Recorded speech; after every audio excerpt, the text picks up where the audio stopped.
Welcome to the Divorce Mortgage Strategies podcast, where legal, financial, and housing professionals converge to support better outcomes for divorcing clients. I'm your host, Jody Bruns, founder of the Divorce Lending Association and the creator of the CDLP and REMS certifications. Today, we're diving into a topic that every divorce professional needs to understand: mediation that works, especially when real property and complex finances are involved. My guest is Joe Dillon, professional divorce mediator and co-founder of EquitableMediation.com, one of the leading online divorce mediation services serving clients nationwide. Joe brings a rare and powerful perspective. He combines strategic thinking, financial acumen, and empathy-driven conflict resolution to help couples avoid the courtroom and reach clear, lasting agreements, especially when it comes to decisions related to the home, support, and mortgages. If you're a divorce attorney, financial neutral, real estate, or mortgage professional, this episode is going to help you understand why mediation needs to be a bigger part of the collaborative toolbox and how to avoid the all too common settlement pitfalls that lead to post-divorce litigation or financial instability.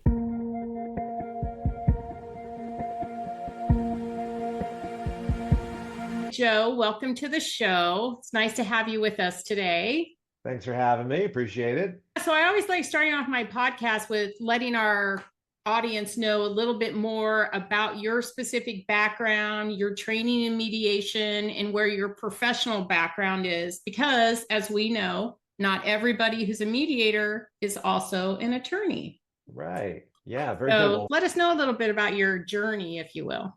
All right, thanks. Yeah, that's a great question. I'm a non-attorney mediator. I have a master's degree in finance, and my background is finance and negotiation. In my professional career, I was actually a negotiator. So I worked for publishing companies and other large companies, and I would help negotiate sales contracts, financial contracts. And so I'd be working with both salespeople, customers, legal departments, and I found myself kind of as the liaison between all three of them. So in a way, I was kind of mediating, right? Because if you know anything about salespeople, all they care about, right, is I want the sale because that's when I get my commission. And if you know anything about legal departments, is they don't want to give away a single thing, right? We will not change that contract. And the poor customer is sitting there, right, going, I want to give you millions of dollars. Could you please take my money? And you all just need to figure this out internally. So I found myself in that role as a director in these companies, just trying to balance everybody's needs. And then finally, through a series of events, downsizing and things, I was having lunch with my mother-in-law. And she said, I think you should be a mediator. I have a friend who does this and your background would be good for it. So I Not spoke to her. all mother-in-laws are bad. That's what I said, right? I love my mother-in-law. I hope she's listening. But yeah, in all sincerity, right? And I said, well, this is interesting. And then I said, well, what could I do with a finance and negotiation background? Divorce mediation, right? And so that is really like my professional journey of how I got here. And then as a kind of a personal aside, my parents litigated their divorce. So I'm the classic, burn it to the ground. My father was so mad at my mother. I never saw him again after the last time I saw him was in the hallway of a courtroom. I sat in the back of the courthouse. It was like all that stuff that everybody says, oh, that never happens. It happens. It does. It happened to me. So I combined that personal experience with my professional experience, and it really helped people kind of try to basically avoid what happened to me. That's kind of my journey and how I got to where I am today. Our journey is very similar. I have a business degree, and I was in construction lending, for years, handling all of their draws, all the construction side of it.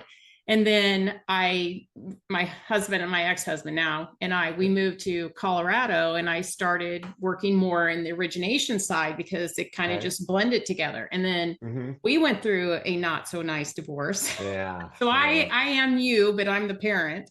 Right. And then when I was back in Chicago working, it was actually a law firm in Chicago who said, we love your approach to working with divorcing clients and the education. You should write a certification program. So we did, obviously. I think you and I probably did some of the same training if your Harvard experience was their program on negotiation. Yep. Absolutely. I have really taught our members at the Divorce Lending Association, you are mediating. You are Right. You literally are. mediating. And you are presenting strategies and solutions to the divorce team and your clients. Right. And so we've really incorporated a lot of that into our curriculum and our coaching. Yep. Because number one, I don't want any one of our members presenting options and strategies as a traditional loan officer so that they're actually more disruptive to the process. So I love that. And I love the fact that I think I hear more and more people are mediators, professional mediators are not attorneys. Right. And I think a lot of divorcing homeowners specifically appreciate that because there's so much more to mediating the house than legalities. Exactly. As a trained mediator, you know how to balance those emotions and Yep. make sure that everyone involved is moving forward instead of, kicking it back and then having to Right. renegotiate it and moving forward. So, As we would say, right, it's interest-based negotiation versus positional based. yeah. And like you absolutely are right. It's like, when you're saying, Jody, like the house is an emotional aspect, right? We all think of a house as a piece of property, but it's where your kid took their first steps or where you took the photos of the first day of school or prom, right? And all the memories of Christmas or Hanukkah or whatever you celebrate, unwrapping gifts or having family meals. It's, yeah, sure, it's got equity and it's got right, it's got a value on a balance sheet, but it is far more than that. And when you get So into that emotional situation, equity, yeah, it's is that boy, a oh thing? boy. Yeah, It is. sure is. You just have to Absolutely. see which way does the scale tilt to the asset or the emotional, which is more valuable to the person who wants to keep Right. the home or whatever. How do you personally handle that discussion with divorcing clients? And I know that every divorce is unique. There's different aspects that are independent of that specific case, but generally, what do you think is the most common hurdle or, when they're anchoring? They're digging in their Right. heels and like, I know you're not keeping the house, or I Right. want my 50% right now. How do you get them off of that anchored position? Well, most of the clients we deal with have kids, minor children. So when they do, it's not easy conversation, but easier. And really, it goes back to the whole interest-based negotiation. And I say to them, look, do you have an interest in keeping your kids in the house? And typically parents will say, yeah, we don't want to disrupt them. They have friends in the neighborhood and they like their school district. I'm like, great. So let's find a way to do that. Because you and I both know, right, when it comes down to the finances of a house, even for, when you think about the cost of ownership, say you go through divorce now, right? And this is exactly what happened to my mom. My dad was a very handy guy. He was a builder, construction architect. He could fix things, build things. Whenever something went wrong in our house, dad would be out there in the yard putting up a new fence or pouring a new sidewalk or replacing the driveway or replacing the roof. You're like, these are not things that normal people do, right? They fix leaky faucets maybe. Yeah. Well, when my mom tried to buy my dad out, and she did for the house, well, guess what? Those are all now costs that she's going to need to incur to own that house. And so when we talk about things like, for example, child support guidelines or alimony payments or money that are in savings accounts, and we look at people's budgets and we say, look, your home ownership costs are going to go up. And these guideline numbers that we're talking about are not nearly enough to cover keeping the kids in the house. So Yeah. you told me you're interested in keeping them in the house. Let's find a way to do that. And that might mean deferring your share of the equity. It might mean higher support payments. It might mean one of you stays in the house and the other one stays with a friend and has their parenting time via nesting in the former marital residence, right? So we try to bring up a lot of creative options to get people thinking outside that box of, well, I get half of what it's worth and I want you to pay me now, right? So, I've been involved in a lot of mediations around obviously this topic. And sometimes I have unfortunately witnessed mediators who, in my opinion, are not prepared for that type of a conversation where they say, okay, well, let's look at it from a numbers perspective, or let's look at it from a business perspective. And I'm sitting there knowing this is not my lane, Right. and it is more of how do you how do you break that barrier? You know, Mm, or okay, so we've already been talking about, how you start bringing in the children's interest. right. I once had a client, and I've told this story many times, but Yeah. she adamantly was not moving. She was keeping the house. The Okay. divorce was disruptive enough, not Right. doing that to the boys. Common. And I'm like, okay, well, I can qualify you to refinance this mortgage. You're going to be house poor. Right. And she started telling Yep. me how her boys played competitive baseball. Mine Yeah. played competitive baseball. It's Yep. not cheap. No, it's not. And so, having this conversation with her, I said, kids are resilient. They will be happy where they see their parents happy. Right. And I said, would you rather keep them in the same house and then say, I'm sorry, honey, I can't afford for you to go on that baseball tournament next weekend to Omaha because I have to make the mortgage payment? Right. I see that a lot, and I don't regularly see it handled in a very professional manner that addresses the emotion, it addresses the financial aspect of it, and Right. making it clear to them, because sometimes it is, we just talked about the emotional equity, but sometimes you have to get through to someone who's going through this horrible time in their life. And how do you work with your clients to pull back the blinders and, okay, Yep. let's look at it from a pragmatic standpoint now? Yeah. So a phrase that I've coined that I really use over and over is do the discovery before the deciding. And so what I we like say is, that. right? And so I'll tell people, listen, you hear this all the time, I'm sure in your line of work as well, as if people come in and say, we've got it all figured out. It's Will, amicable. It's yeah, amicable. this will be good, Yeah. right? Yeah, we'll see how this goes. So, how much time do I have, right?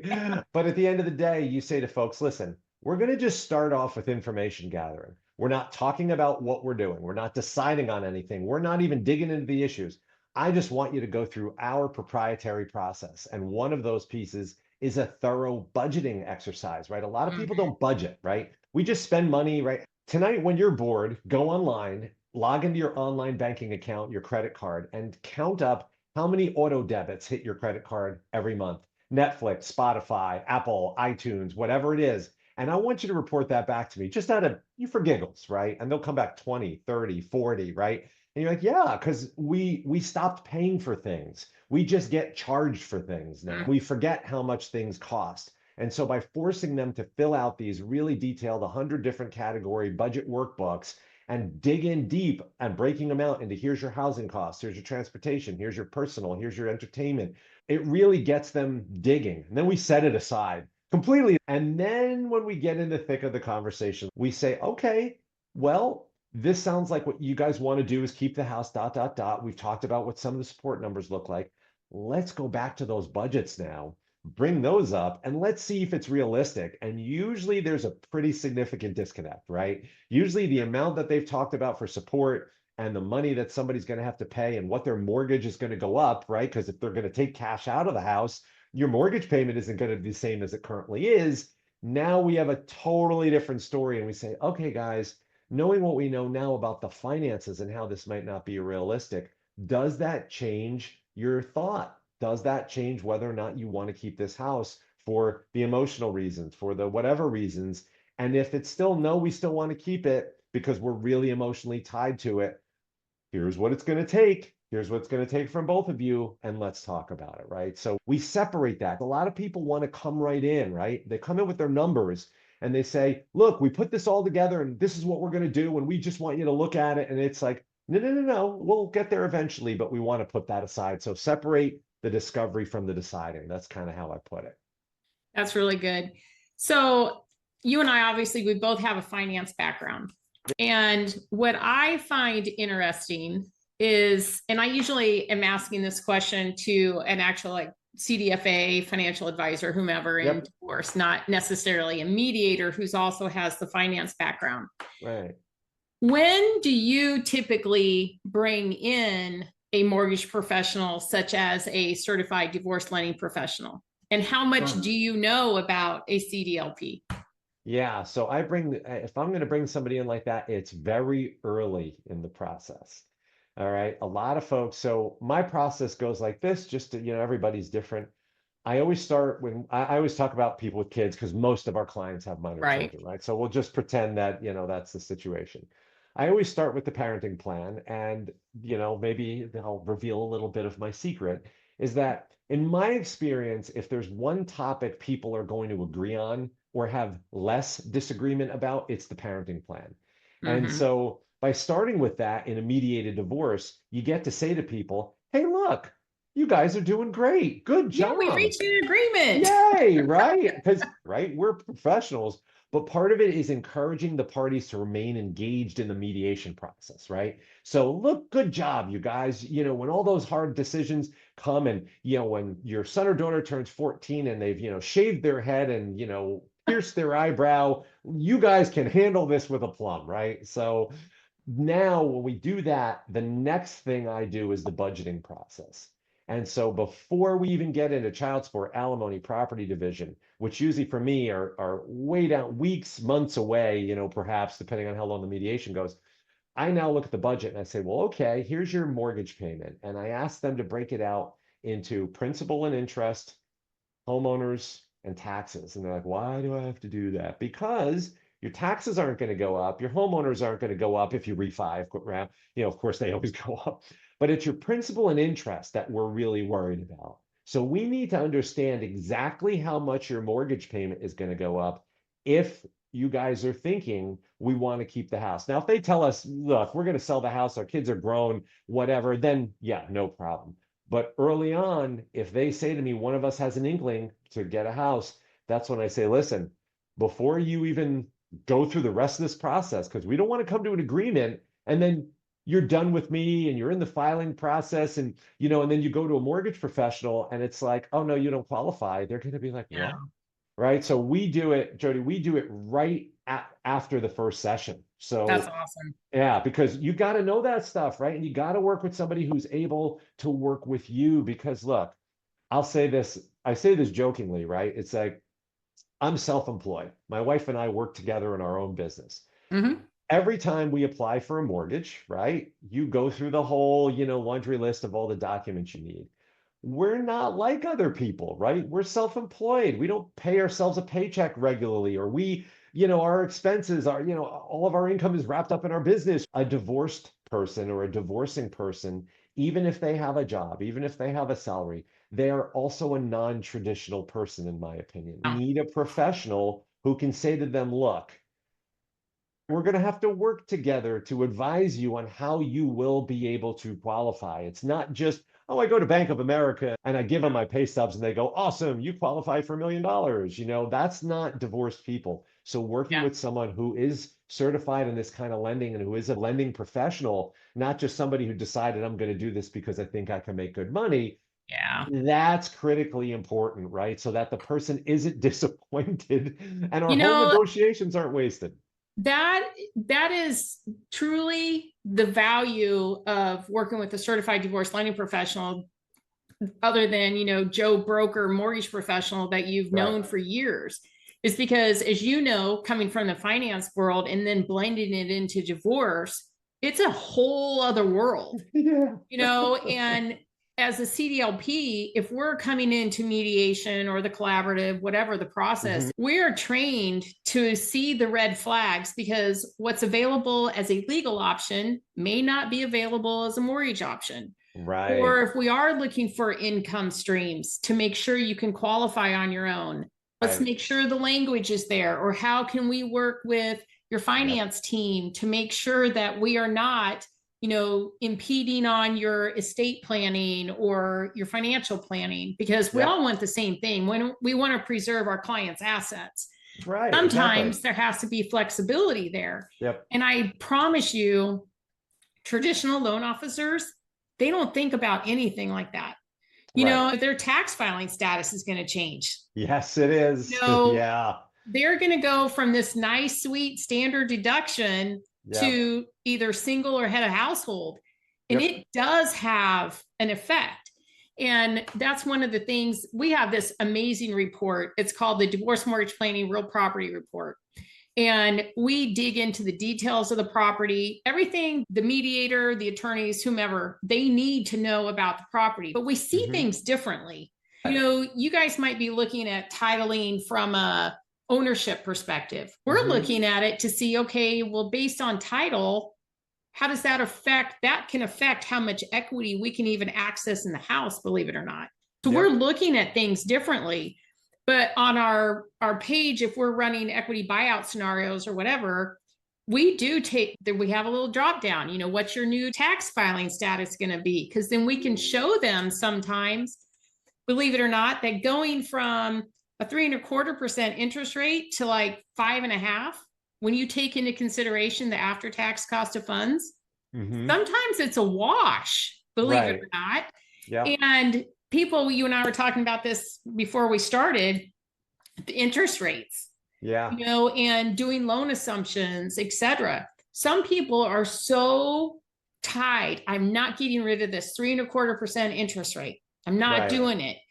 Okay, well, when you look at your tax status change and the effect on your standard deduction, etc., there's a cost sometimes to keeping that 3.25% interest rate. Well, what do you mean? Well, you're either going to refinance and pay a little bit more in interest, or you're going to pay Uncle Sam at the end of the year. Because you don't get that big deduction. And then they're like, what? And you show them the financial aspect of it, and it's an eye opener. It's a game changer. People don't think that. They're so, quote unquote, married to the rate. That I don't want to divorce the rate, just my spouse. That's so funny you said that, because I always, when I'm in session with people, I'm like, you marry a house, you date a rate, right? Because that's it. And we were all trained on these rates. And I explained to my folks, like, when my mom bought the house out from my dad in the 80s, like the mid 80s, she thought 11% was a good interest rate. And it was a good mortgage rate at the time, right? 11 was down from like 18 or whatever it was. And it's just a function of, as you said, there's also, I think, another important thing that comes up in these conversations is the concept of utility. Now, you're paying this interest, right? But let's say you were to pay that to a rent, you're not going to get any equity back out of that. So you also have to say to yourself, now I happen to live in California now, and as you know, it's like, oh my God, like the real estate is nuts out here, but it grows by leaps and bounds. So even if you took on a higher interest rate, you could probably say with some certainty that the value of your house would double in 5 years. Like that's not a guarantee, but it's out here, it's kind of close. And so you say to yourself, well, if I pay this more in interest, but the value of my asset is going to skyrocket, maybe if I can swing that monthly payment, I could do that, right? And so there are a lot of complications in there. Another one I wanted to mention, which I'm sure you hear a lot of, is I ask people to prepare a balance sheet, and I say, okay, get a value on your house, get an appraisal, a real estate agent, and combine them. We try to average them, things like that. And try to explain to people that if you go on realtor.com, it may be inflated and all that stuff. So go for a professional, pay the $300 and get the stupid appraisal. And then they get the value, or they get the balance of their mortgage off their statement. And I'm like, heads up, that's not exactly what the payoff amount of your mortgage is, right? You need to know this, because you've got all kinds of other things baked in there, and prepays and taxes and escrow and all that. So you really need somebody, and unfortunately, it needs to be someone other than me, right? Because I want to maintain my status as neutral nice guy, right? I want to be the nice guy that everybody's, oh yeah, that Joe. I want to send them off to a professional and say, let the professional explain this to them, that your buyout isn't going to be value minus equity. There's other fees and costs and things that are associated with this. You need to understand that, right? And so I don't claim to understand that, because I'm not a mortgage professional like you are, right? It's like, I know enough to be able to say, and I think that's an important takeaway for listeners and people, is to say, you want to be educated as a professional enough to know to refer. That's to me is the key thing, right? I have a master's in finance, but guess what? I still pay a man to do my taxes, because I'm not a CPA, right? I'm not touching that. Yeah, and even I know you mentioned earlier, if one spouse wants to keep the house, somebody else says, well, I want to go buy a house. Yeah. There are things that we can help with the language, and like the MOU, or the MSAs even, to make sure that, okay, going forward, you won't get hit with this mortgage payment if you're still on the mortgage. So it does take Yep. a collaborative, effort from all the professionals, that you Yep. bring in. And the funny thing too is one of my comebacks to people when they say, well, I don't want to pay this kind of an interest rate, I'm going to rent. Sure. I'm like, okay, well, what's the interest rate on rent? Mm-hmm. Well, what do you mean? I go, the interest rate on renting is 100%, 100%. Yeah, of course. and 100% versus 7%. Okay. It And you is, have to move it's all those all being things. informed, It is. and Yep. they will be educated in ways they never thought they would have to be educated in the past. Yeah, Divorce is right. brand new, but Yep. it changes everything. It It changes the does. way you socialize with your friends. It Right. changes the way that, yeah, you qualify for a mortgage. Right. It's not as simple as it was, previously. Mm-hmm. So tell us more about your practice and how you offer, because if I'm not mistaken, I saw on your website you have like an online type mediation program. Yeah, so this is a little background on us. So when the pandemic hit and then the world shut down, a lot of mediators scrambled to move their practice online. And we've been mediating online since 2011, and we've come to find out that we actually may be the first or one of the first people to do that. Nice. And so it started out as a very happy accident in the sense that we got a call from a gentleman whose wife was agoraphobic and she wouldn't leave the house. And so he wanted to mediate and he said, "Is there anything you can do?" And so I thought, well, no problem. It just so happened he lived like 15 minutes from me where I was living in New Jersey at the time. And he said, actually, my wife is also obsessive compulsive and she's afraid of germs, so she won't let you in the house. I said, okay, I'm not really sure what we can do. So I wandered into my partner, Cheryl, my wife, at her office, and I said, here's what happened.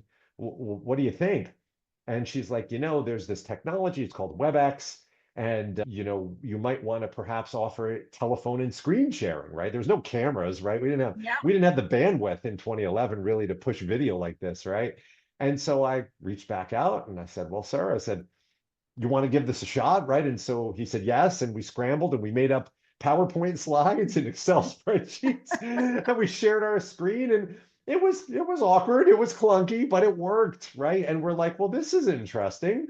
And so we thought about it and we started offering it, and over the years, more and more people took us up on it until finally, when the pandemic hit, it just became the way to do it. We, at the time of the pandemic, had been mediating online for 9 years already. And so Nice. now that's how we mediate, exclusively online. And so here we are, now 14 years later. And so you have to have a process, you have to have structure. There's a lot you need to do to be an online mediator because there's a lot of, you know, corners you have to peek around and landmines you've got to avoid. And so, we've been doing this such a long time now. It's just such a natural part of our process that I wouldn't even know what to do if I was sitting in a room across from two people.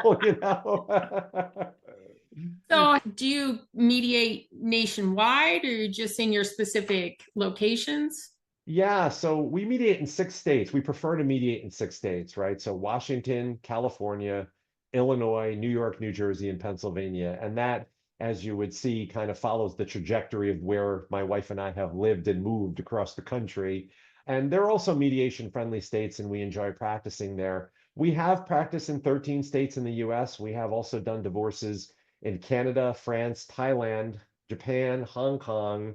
People find us and what we tell them is, look, we will help you negotiate the framework of your agreement, but then you'll need a legal professional in France, for example, Yeah. to be able to do this. And, mediation is not as well known in some of these places, but the people just wanted to have conversations as parents or conversations about their property and things like that. We've been really blessed and really fortunate that people have found us worldwide, but we just, we know those 6 states very well, and we know how divorce works in those 6 states. We have our professional affiliations, we have our network of people. And so that's also part of it, right? And I think that's an important thing to bring up as we're talking about here is that, no woman or no man is an island, right? So as a practitioner, Bring in people who know, like certified lending professionals, divorce lending professionals, who know this part of the business and you know enough to refer to them, or CPAs, or when if necessary, if you see something funky going on, hey guys, you got to see a lawyer, right? We don't require people to retain attorneys, but as a mediator, if I see something weird, somebody hasn't filed taxes in 5 years and suddenly, they don't own a single bank account or credit card, you're like, well, wait a minute. I was born at night, but not last night, right? So I think that's part of it. But yeah, going back, it's pretty unusual that we are exclusively online, been doing it for 14 years. People seem to enjoy it because we work with a lot of professionals like C-suite people and folks who travel a lot for their jobs. And so we can meet with when one is they're getting divorced in California, but one is currently on business in Dallas, and we can make the process still move forward for them. I think that really helps them quite a bit. So if any of our listeners wanted to reach out to you and Cheryl, how would they find you? Yeah, so the best place is our website, equitablemediation.com. I always got to be careful not to spell it as meditation. We get that a lot, right? So equitablemediation.com, and on there, that's where we have our learning center where you can go and you can research things. And I think a theme, Jody, that you and I both share is an educated client is a good client, right? And so Absolutely. you don't have to be an expert, people. You don't have to do it yourself. Hire a professional, build your team, right? And get your people on board. But it's good to have a little bit of information up front as a client to know what they're doing. So we have a whole learning center with courses and podcasts and blog articles and videos. And, they can go out and get educated. And then there's, of course, information on us. And if you want to schedule a free call, you can certainly do that. If you're a divorcing couple and you're not really sure if mediation is correct for you, schedule a free call with my partner Cheryl, or you can schedule a meeting with me if both parties want to be present. Yeah, we really just want to give people information, let them decide if mediation's right for them. And then from there, we're always happy to help any way we can. Awesome. Well, Joe, I really appreciated this. It was a Yeah. fun, engaging conversation, and I look Thanks. Yeah, same forward here. to having more and more of these conversations in the future. All right. Thanks for having me. I really appreciate it. Same here, Jody. Thank you.